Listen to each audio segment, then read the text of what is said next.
(22대) 총선 사전투표율이 역대 총선 최고치인 31.28%를 기록했습니다. 이는 지난 21대 총선 26.69%보다 4.59%포인트 높은 것으로 총선 기준 가장 높은 투표율인데요. 한동훈 국민의힘 비상대책위원장은 전날 유세에서 사전투표에서 기세를 올리는 첫 번째 선거가 될 것이라고 말했지만, 지금 역대 총선 사상 최고치를 기록한 사전투표율은 하루라도 빨리 윤석열 정권을 심판하겠다는 성난 민심인 것으로 해석되고 있습니다. 사전투표가 끝나면서 지금 국민의힘은 비상이 되었는데요. 거의 긴급사태가 된 듯 허둥지둥 되고 있는 모습을 보이고 있습니다. 이대로 가면 80석이 현실이 될 수도 있다는 것인데요.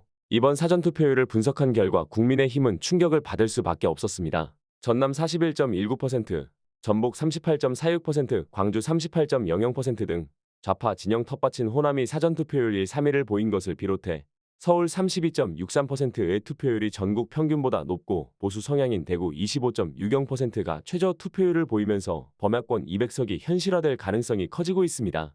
연합뉴스에 따르면 유영화 한국외대 초빙 교수는 호남과 서울의 투표율이 높고 대구가 낮은 것은 윤석열 정권 심판이 작용했다는 것 외에는 해석이 안 된다며 30, 40대 직장인의 투표율이 높았던 모습도 이를 보여준다고 언급했습니다. 더불어민주당도 윤석열 정권 심판을 바라는 민심이 사전투표율에 고스란히 반영됐다고 보고 있습니다. 7일 긴급히 나경원 국민의힘 선대위원장이 긴급 기자회견을 가졌습니다. 나경원 선대위원장은 국민 여러분이 정부 여당을 질책하고 싶은 심정은 나도 이해한다면서도 이번에 질책하셔서 야당이 180석, 200석을 가지고 간다면 정부가 식물정부를 넘어서 이제 국회는 탄핵을 운운하는 난장이 되고 말 것이라고 주장했습니다. 또한 윤석열 정부와 국민의힘, 국민께 혼나도 할 말 없다 말하기도 했는데요. 국민의힘 강릉에서 출마한 권성동도 7일 기자회견을 열고 현재 총선 판세가 심상치 않다면서 민주당을 비롯한 야권 연합이 과반은 물론이고 개헌 저지선을 돌파할 수 있다는 분석까지 나오고 있다고 말했습니다. 그는 지난 2년 정부 여당이 모든 것을 잘했다고 생각하지 않는다.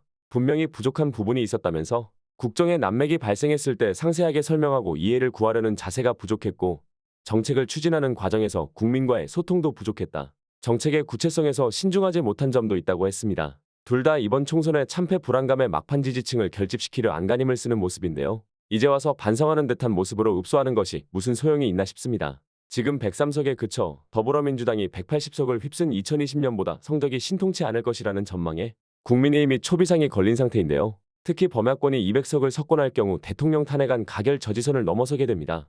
이를 막으려면 여당이 최소 101석은 확보해야 하지만 지금 이를 장담할 수 없는 상황으로 몰리고 있는 것이죠. 서울 한강벨트는 물론 여당 텃밭인 부산, 울산, 경남 PK 지역마저 심상치 않다는 여론조사 결과가 적지 않은데요. 수도권과 중도층으로의 외연 확장이 시급한데도 당 지도부는 보수 지지층 결집에 주력하며 반대로 간 것이 치명적이었습니다. 또한 윤석열 정부의 경제실정과 무능에 근거한 정권심판론이 최근 급부상했는데 돌풍을 일으키고 있는 조국 대표는 유세 중에 대파 팻말을 들고 나오기도 했습니다. 이재명 더불어민주당 대표도 한 유세장에서 대파 헬멧을 가지고 나왔습니다. 40총선을 앞두고 지난 5에서 6일 진행된 사전투표 기간 동안 유권자와 정치권의 최대 열쇠말은 대파였는데요. 중앙선거관리위원회가 대파를 정치적 표현물로 간주해 사전투표소 내 반입을 금지하자 야당 지지층에게 대파 인증샷이 유의처럼 번져나갔고, 야당 출마자의 유세장에서도 대파가 필수품으로 등극했습니다. 사전투표가 진행된 주말 내내 소셜미디어는 야당 지지층의 대파 인증샷으로 북적였는데요. 7일 한 SNS를 보면 한 이용자는 대파 모양 펜을 만들어 유세장에 가져갈 수 있게 배포한다고 알렸고, 또 다른 유권자가 대파 모양 손뜨개 도안을 올리자 이를 따라 만든 이용자들이 인증샷을 올리기도 했습니다. 김건희 여사의 명품 가방 수수 논란을 저격하며 종이 가방을 활용한 가짜 명품 가방을 들고 투표소를 찾은 시민들도 많았습니다. 윤석열 대통령의 대파 875원 발언 논란 이후 정부의 물가정책 실패를 상징하게 된 대파와 김 여사를 둘러싼 온갖 의혹을 상징하는 명품 가방이 정권 심판론을 견인하게 된 것입니다. 범야권이 200석을 석권할 경우 대통령 탄핵안 가결 저지선을 넘어서게 되는데요. 한국경제신문이 3월 들어 선거구 86개에서 이뤄진 여론조사를 조사해 분석한 결과에 따르면 국민의힘 의석은 지역구 80석과 비례대표 16석으로 96석에 그칠 수 있는 것으로 나타났습니다. 서울 수도권의 한강벨트는 물론 전통적으로 여당 지지세가 강한 부산, 울산, 경남 PK까지 흔들리면서 국민의힘 입장에서 총선이 지난 총선보다 못할 수도 있다는 우려가 여권 내에서 커지고 있는 것이죠. 실제 254개 지역구 선거에서 국민의힘이 확실히 우세를 잡은 곳은 80석 초반에 그친다는 분석마저 나왔습니다. 이에 더해 위성정당에서 비례대표 의석을 4년 전 19석 수준으로 얻는다면 국민의힘이 대통령 탄핵 소추를 저지하기 위해 필요한 101석을 확보할 수 없는 것이죠. 여당이 위기에서 벗어나려면 수도권과 중도층의 마음을 돌려야 하는데 이들의 정권 심판론을 누그러뜨리는 게 급선무였습니다. 하지만 국민의힘 당 지도부는 짚ουργ기를 향해서만 구애를 펼쳤죠. 한동훈 위원장은 이날 박근혜 전 대통령의 대구 자택을 찾아 여전히 대구 경북의 보수 지지층을 노린 행보를 보였습니다. 국민의힘의 가장 큰 패착은 유승민을 쓰지 않은 것이라고 했는데요. 국민의힘이 중도층으로 외연확장을 시켜줄 수 있는 것은 유승민 의원밖에 없다고 했죠. 미스터 쓴소리로 불리며 중도 표심을 대변하는 것으로 평가받는 유승민 전 의원은 당 선대위에서 배제됐습니다. 한동훈 위원장은 취재진이 유승민 역할론을 묻자 특별히 생각해 본 적 없다고 거리를 뒀습니다. 또한 선대위 핵심 관계자도 통화해서 도움을 요청할 계획이 없다고 선을 그었는데요.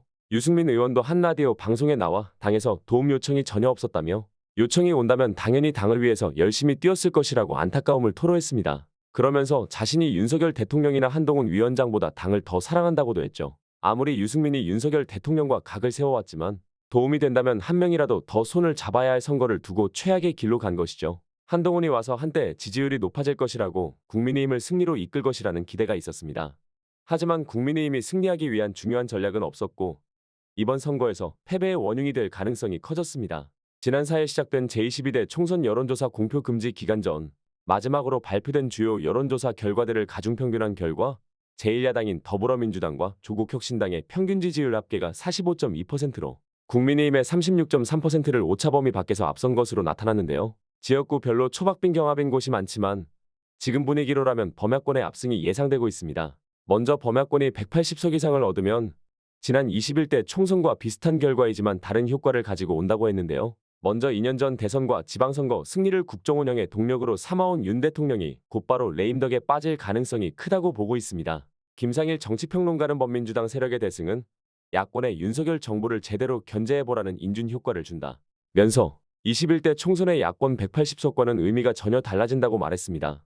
야권이 180석 이상을 확보하면 패스트트랙을 단독으로 추진할 수 있는데요. 그렇게 되면 차별금지법, 노란봉투법, 검찰개혁법 등을 제정 또는 개정할 수 있고 여당이 필리버스터를 시도하더라도 24시간 이내 강제 종료시킬 수 있습니다. 정치분석가인 엄경영 시대정신연구소장은 민주당을 포함한 범야권이 180석 이상이 되면 대통령 탄핵으로 갈 수 있다고 본다며 대통령 지지율이 10% 이하로 떨어지고 국민의힘도 대구 경북이 아니면 탄핵 찬성으로 돌아설 가능성이 크다고 분석했습니다. 그런데 만약 범야권이 200석 이상을 확보하게 되면 더욱 강력한 힘을 가지고 되는데요. 곧바로 야권이 탄핵과 개헌을 할 수 있게 됩니다. 전문가들은 무리하게 바로 탄핵을 추진할 수는 없을 것이라고 하지만 지금 야권 지지층 가운데서는 윤석열 대통령을 탄핵할 수 있는 사건들은 충분하다고 보고 있습니다.